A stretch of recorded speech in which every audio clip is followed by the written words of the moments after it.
నమస్తే, నేను మీ ఈశ్వర్. ఈ6 న్యూస్ కి స్వాగతం. వార్తల్లోని ముఖ్యాంశాలు. వర్షం పడితే హైదరాబాద్ సిటీలో ట్రాఫిక్ లో నరకయాత్ర పడక తప్పని పరిస్థితి. ఈ క్రమంలో అందుబాటులో ఉన్న రూట్లలో ఎక్కువ మంది మెట్రోనే ఎక్కుతున్నారు.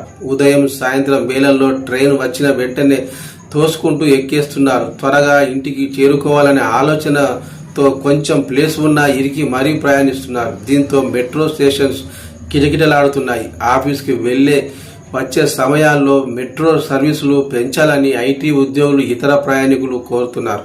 రాయదుర్గం నుంచి నాగోల్, ఎల్బీ నగర్ నుంచి మియాపూర్ రూట్లలో విపరీతమైన రద్దీ ఉంటుంది.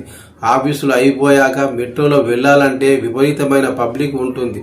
ట్రైన్ కోచ్లు సర్వీసులు పెంచాలని జనాల నుంచి మెట్రో సంస్థకు రిక్వెస్టులు వస్తూనే ఉన్నాయి. అయితే ప్యాసింజర్ల సౌకర్యం కోసం గతంలో 5 నిమిషాలకు ఒక రైలు వస్తే ఇప్పుడు 3 నిమిషాలు ఒకటి నడుస్తుందని మెట్రో అధికారులు చెబుతున్నారు. రద్దీ ఎక్కువ ఉన్నప్పుడు ప్యాసింజర్లు ఓపికతో మరో ట్రైన్ వచ్చే వరకు ఎదురు చూడాలని కోరుతున్నారు.